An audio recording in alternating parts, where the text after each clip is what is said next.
to a whole different way of being in the world, but not different, but different way of translating it to the world. So I was ordained a Buddhist Lama in 2021, I think it was 2021. So I am both an ordained Christian minister and an ordained Buddhist Lama. I began talking about my experience with the Buddha probably around 2018. I didn't know how to broach it to the church at first, but when I did get the courage to do so, I was well received, and people were saying, "We wanted to hear more about Buddha, but you transitioned to Jesus well enough, but we wanted to hear more about the Buddha." And so I feel like this is part of my new sense of calling, is that I'm a bridge person between not only the multiple religious perspectives and multiple religious belonging, but a bridge person to the only true religion that matters, which is hospitality. So, and being open to all kinds of religious experience, including Islam, including, like I said, Taoism is so much a part of my spirituality. I don't know how to separate that out from the others. So, I define as an eclectic womanist theologian. Wonderful. Thank you so much. Thank you so much. So my name is Christophe Ringer, and I also teach here at Chicago Theological Seminary. I teach ethics and society.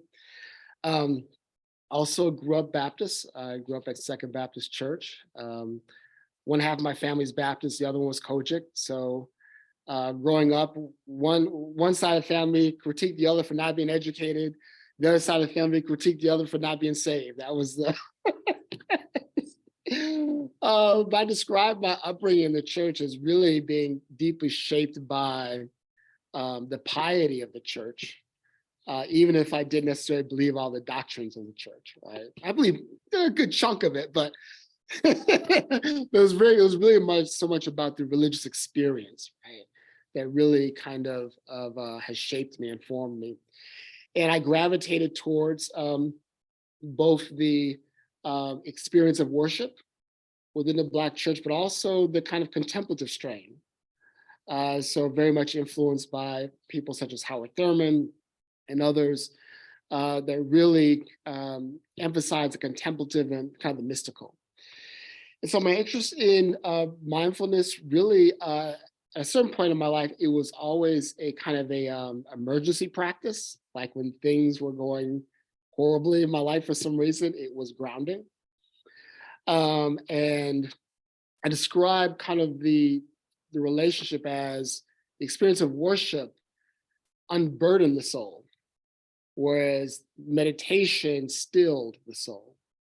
And those have been kind of the two things that have kind of buttressed me over the years. And I was interested in pursuing kind of a formal training. I was pastoring a church in Nashville. And I introduced John Kabat-Zinn's work, Full Catastrophe Living, and his work on mindfulness-based stress reduction. And as a way of introducing meditation into the congregation.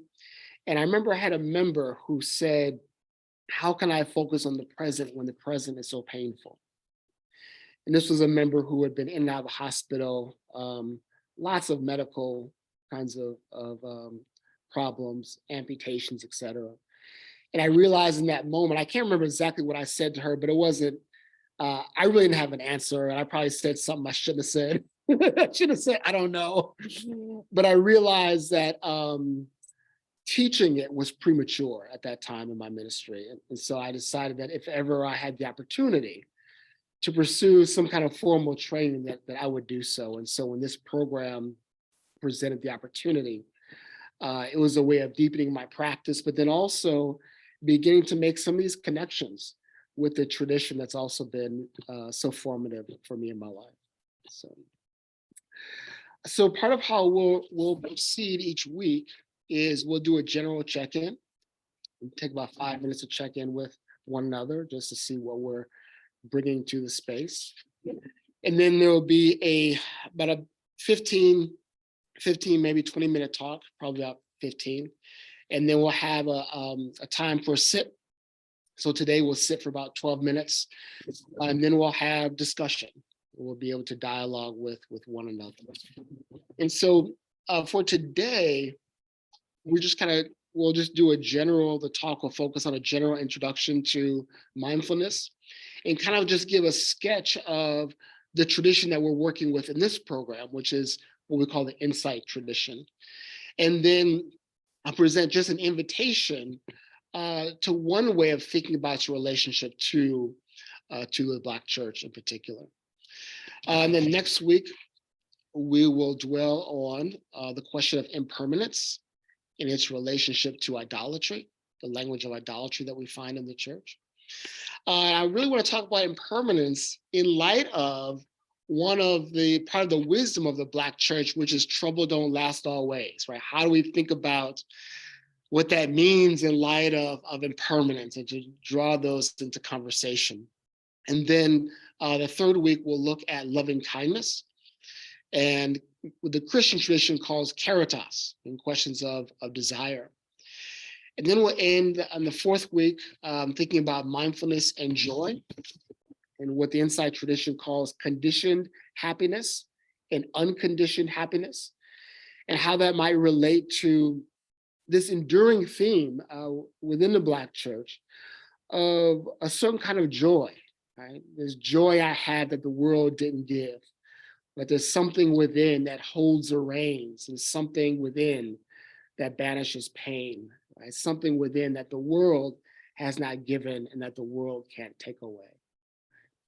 What Howard Thurman called the citadel of the spirit. So those are some of the themes I want us to will dwell on and to sit with for the next few weeks. So just any questions on that? Okay. So I'm going to share my screen.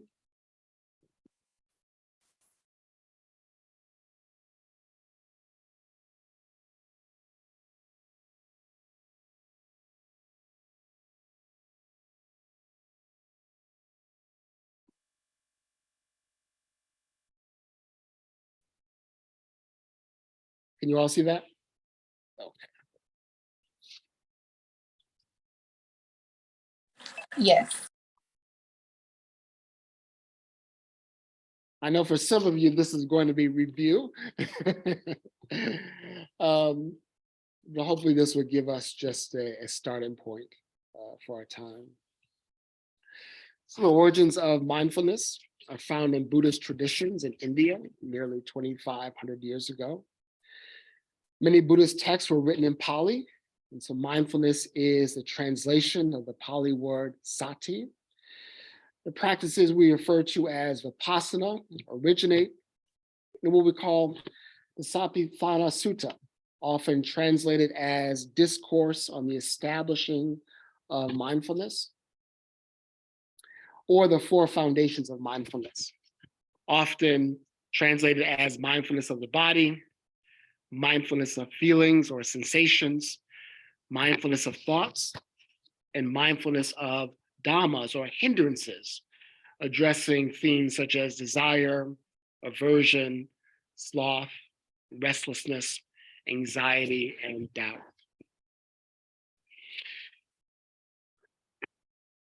So why are we talking about mindfulness in this particular kind of tradition and that we're working with? Hikak Nan refers to mindfulness as a practice of being fully present and alive, body and mind united. Mindfulness is the energy that helps us to know what is going on in the present moment. I drink water and know that I am drinking water. That drinking water is what is happening. Oh, look, there's a slide that should have been before the other one. And Jack Kornfield, one of the central figures in translating this tradition, not only in the West, but here in America, says traditionally called sati sappajana, or mindfulness and clarity of purpose. And mindfulness has these two aspects that are receptive and active. So mindfulness is first a spacious, kind, non-judging awareness of the present. And second, mindfulness includes an appropriate response to the present situation.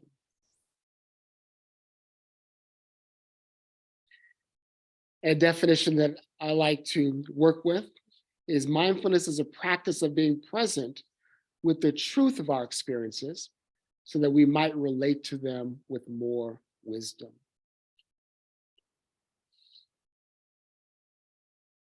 So what we now know as the insight meditation movement really is a modern movement. If I were to give an origin story, it would begin in Burma in the early 20th century, where a popular movement to protect Buddha's wisdom during colonial occupation emerged. And under the influence of powerful teachers, meditation became a defining feature of the movement. And for those of you who want to kind of dig more into the weeds on this, Eric Brahm has a wonderful book called The Birth of Insight, Meditation, Modern Buddhism, and the Burmese monk Ledi Sadao. By the 1970s, this Vipassana movement begins to develop a global presence. Asian and Western Buddhist monks from Burma, Sri Lanka, Great Britain, and Germany, who had a very contemporary sensibility, promoted the distribution and information about mindfulness-based practices. And here, Ledi Sadao and Mahasi Sadao, very influential teachers in really promoting these practices and this tradition.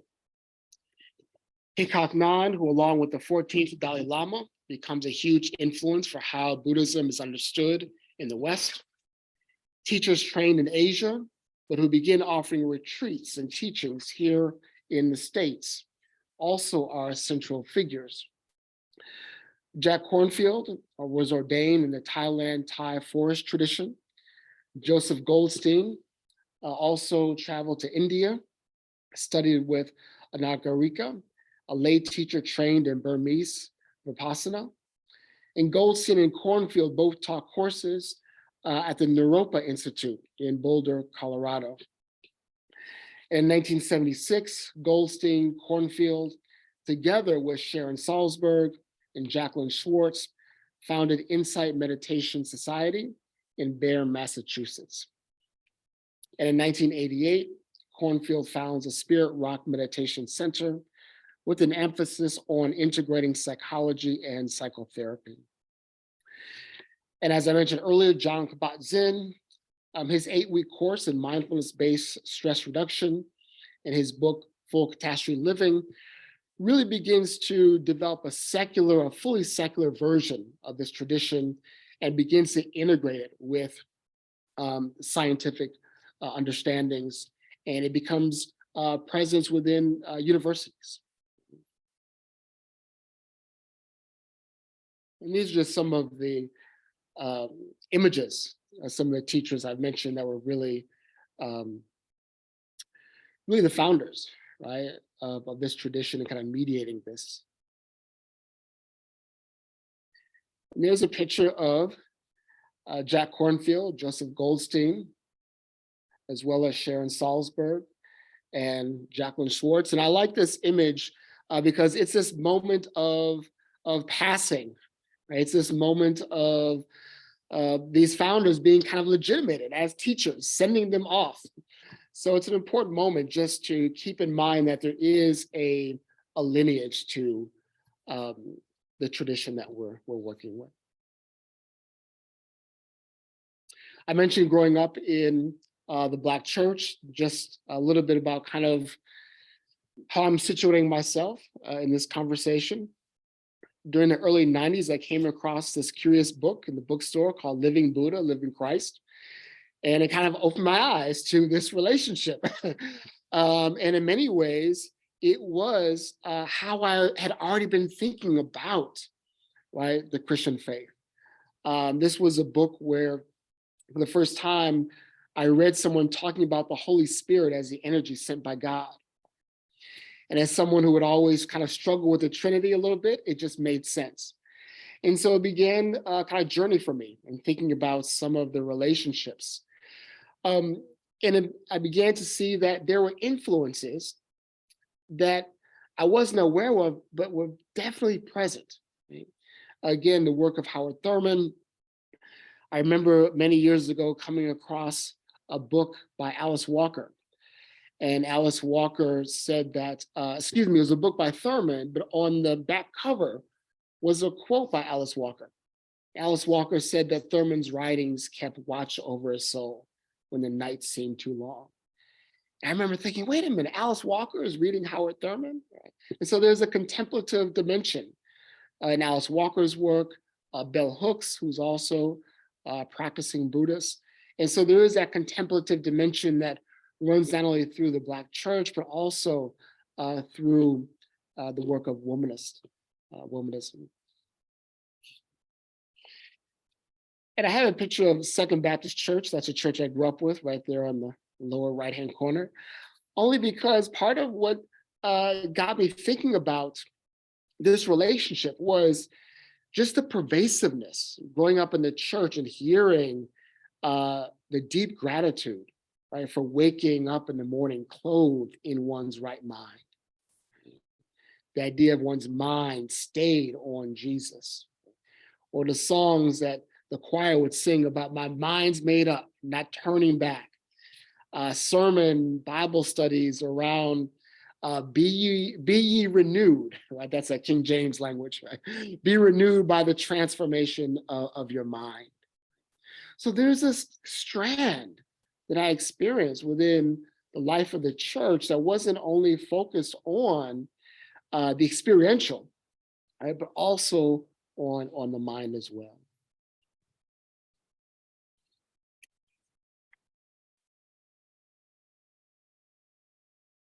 So the invitation to a connection between these two traditions, and I like to think of it, invite us to think of it in this way. If the practice of mindfulness, right, if engaging insight meditation increases our capacity, right, to experience love, joy, peace, patience, kindness, generosity, faithfulness, gentleness, and self-control. If they increase our capacity for those things, then there is no law against such things, that we are engaged with cultivating the fruits of the Spirit. So that although the traditions, right, may be distinct, I see this as definitely as part of one path.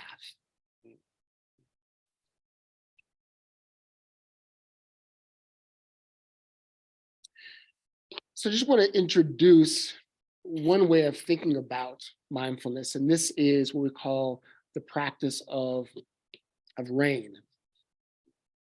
And RAIN is an acronym for recognizing, allowing, investigating, and nourishing.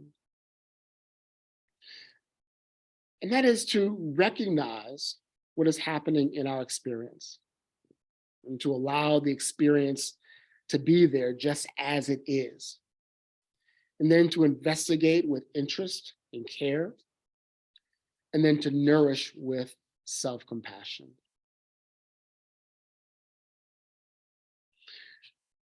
So to recognize is to consciously acknowledge in any given moment the thoughts, feelings, and behaviors that are affecting us. Sometimes we talk about being in a trance.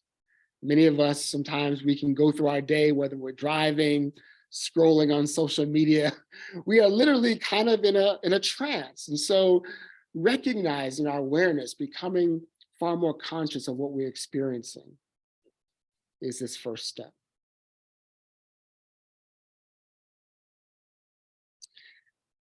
Allowing means that not immediately judging our thoughts and emotions, feelings, and behaviors, but rather truly allowing ourselves to experience them and allowing them to be present.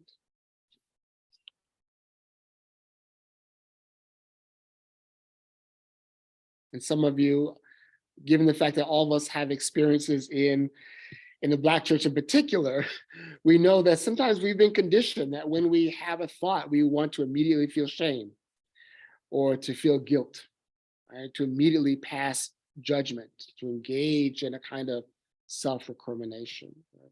So this allowing, this permission, right, to accept and to allow what we are experiencing is really important. And then to investigate, to ask ourselves, to be curious, how am I experiencing this in my body? Is there a vulnerability that I'm experiencing in this moment? What is it that wants attention? And so cultivating curiosity with a non-judgmental awareness and kindness helps to create an attitude that allows us to honestly connect with our emotions.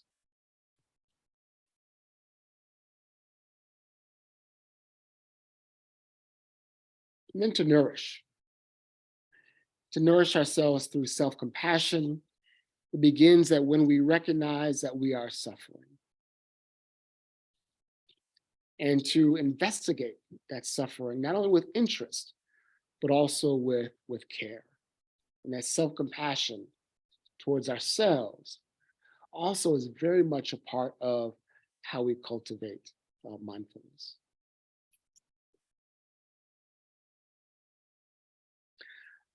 I have this quote here by James Baldwin, because sometimes when we talk about mindfulness, especially for those of us who have been kind of shaped by the traditions of the church, sometimes we are nervous that the language of acceptance allows us to simply accept things that are so-called bad, right? Or things that we may not desire.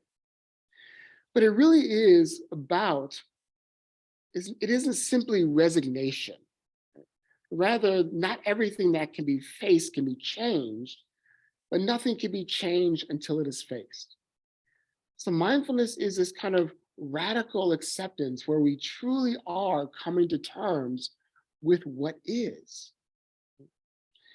And later on, in a few weeks, we'll talk about how this relates to the practice of freedom.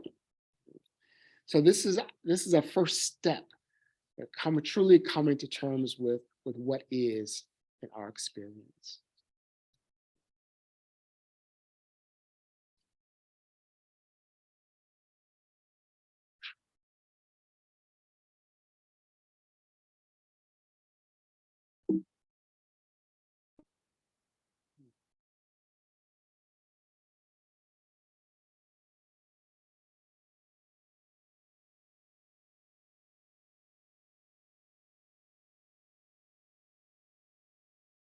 So we're going to prepare to do a 12 minute sit.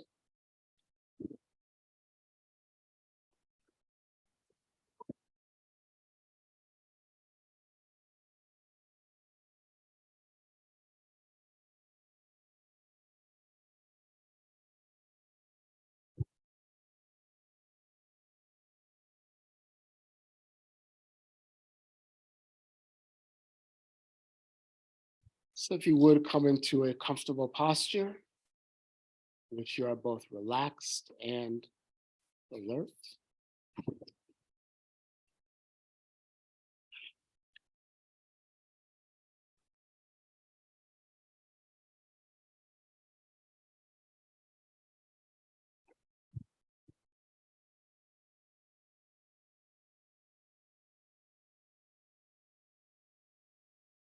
Just allowing your hands to relax on your knees, your shoulders are upright. If there's any tightness or tension in your body, see if you can begin to just release that.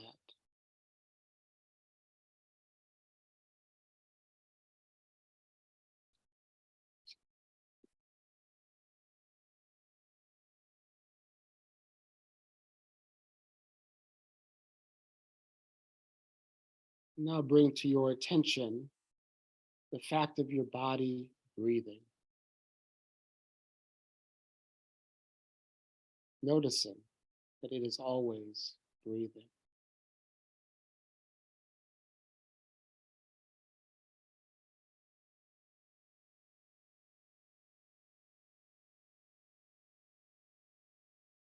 Begin noticing where it's easiest to feel your breath. It might be through your nostrils, maybe through your mouth. Wherever you feel the in breath and the out breath.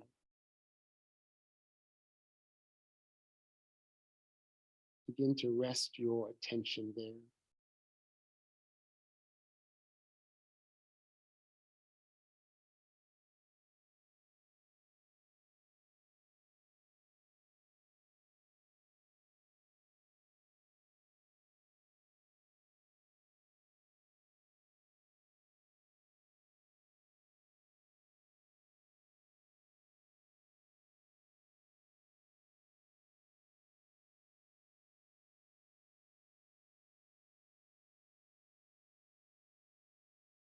You might also notice the rise and the fall of your belly,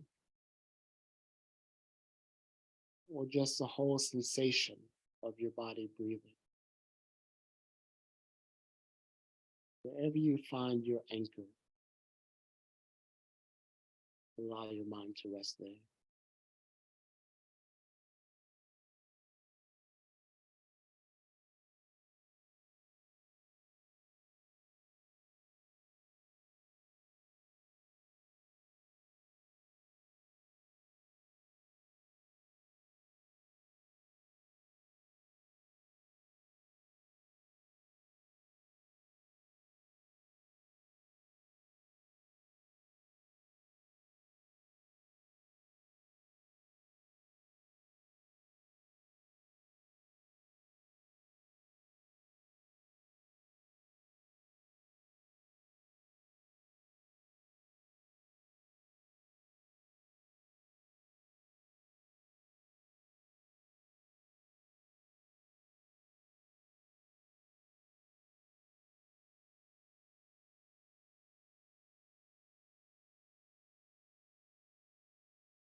And if you feel your mind wandering, gently bring your mind back to your breath.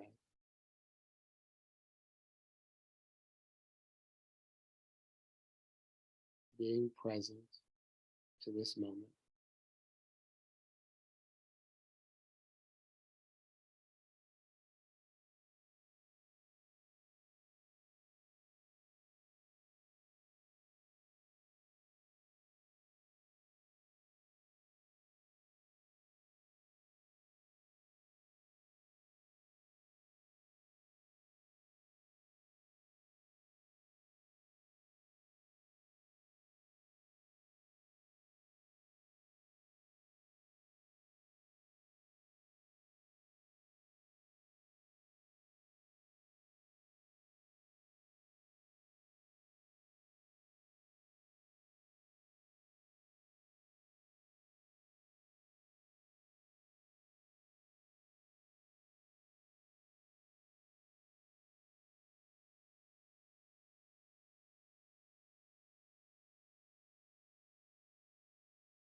In these last few minutes, continue to stay with your breath.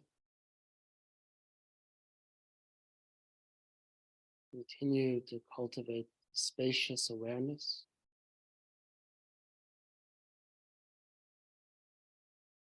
And see if you can be with all that is around you in this moment.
And as our time comes to a close, let us collectively take 4 deep breaths.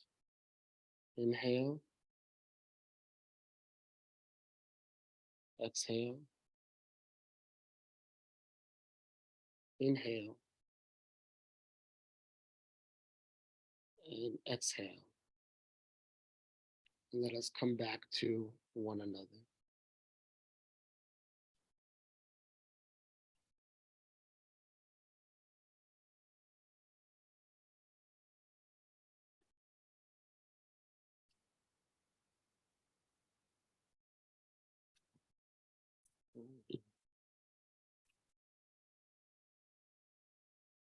So we have about 8 minutes. And this is just our time for dialogue.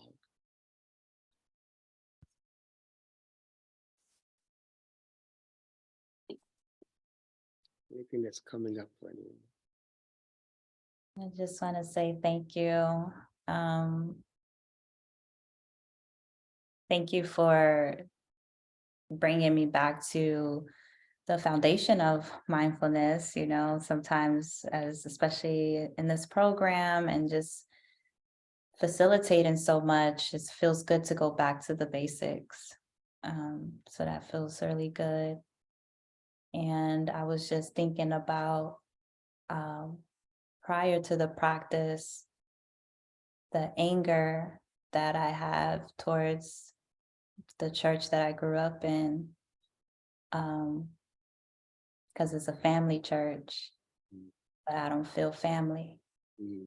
And I feel like when I take myself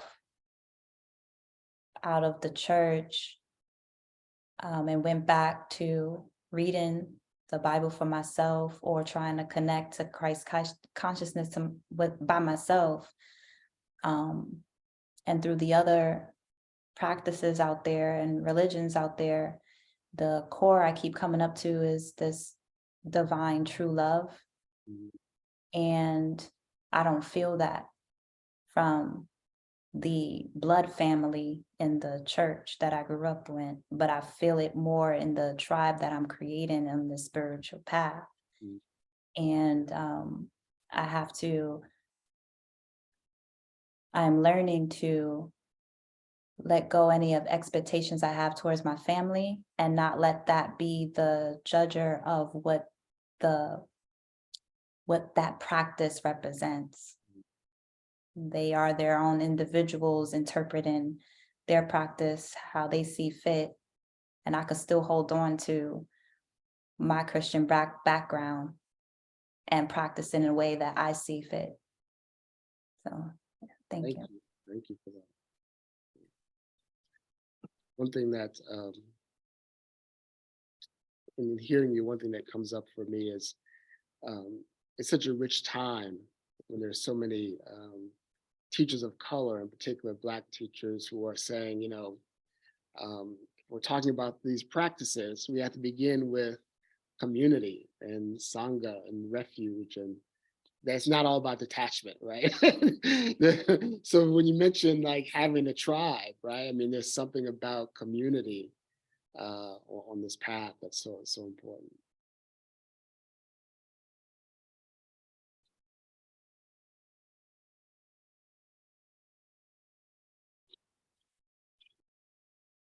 Also very grateful too for the time and the space to be able to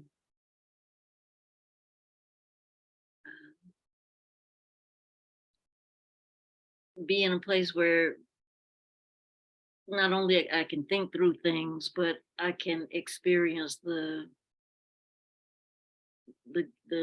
real joy of love between colleagues and new friends, uh, and the excitement that you feel about that sort of thing. So I thank you for inviting me, because my sangha is far away, and this is a way of being sangha together too. So thank you. Thank you.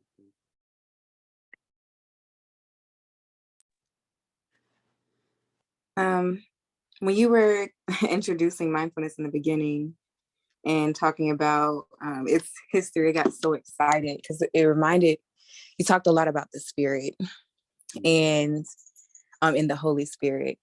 And something I said to my dad earlier this year is that by getting back to meditate, or for me, the first time I meditated was in 2020. 2021 was a crazy year. So I kind of fell off of my practice. And then kind of earlier this year, I got back into it on a daily basis to the point where now it's part of my lifestyle. And something I said to my dad earlier this year was, growing up in the church, like the Holy Trinity, it finally makes sense, right? Like, and I'm like, Jesus, he's cool, right? But like the spirit, like learning about the spirit, literally I said this to my dad, was like, yo, the spirit is like that, okay? Like, I mean, I love me some Jesus and all, but the spirit, I feel so confident in my relationship with God. And I believe that's because of my connection and really like acknowledging and growing that muscle of the Holy Spirit that, is within us. And hearing you talk about it a lot tonight was like, wow, it just kind of felt like confirmation as to why I'm here. So I'm really, really thankful. I'm excited to learn more over the next few weeks. During the practice, what was coming up for me was acceptance. And I think I have to start with acceptance for myself, because I think for me, trying to dismantle people pleasing within me, but I always look for acceptance for other people first. And so just trying to silence that voice and have acceptance for me first. So that was coming up for me a lot. Wonderful. Thank you for sharing that. Thank you. Yeah, I mean, we have so many voices in our heads, don't we? Mm, mm, mm.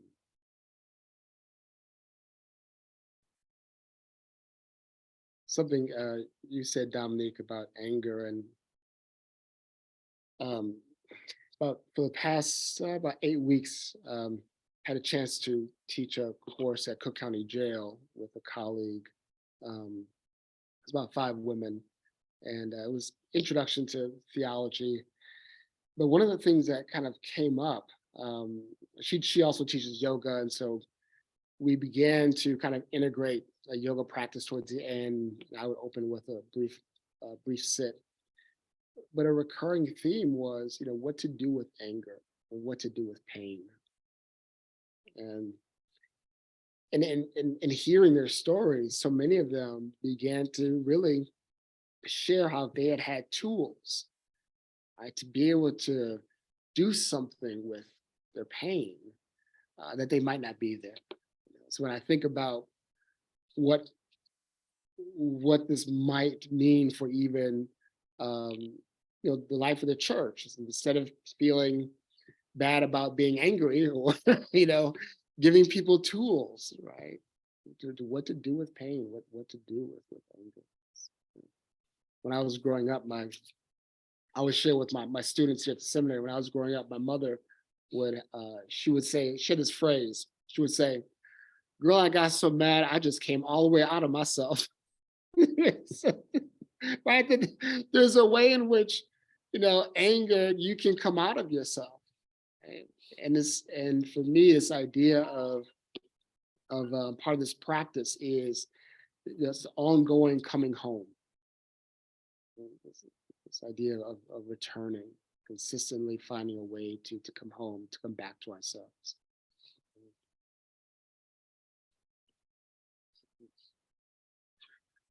Well, we are at our time. If you would do me a favor, Kirsten, did I get it right? Yes, Kirsten, you got it. Kirsten, thank you. And Dominique, would you put your email in the chat? Yes. And that way I can make sure I send you out the link and everything before next week. Awesome. And I'll just remember Central Time, because all of you are in Chicago. That's right. That's right. That's right. All right, perfect.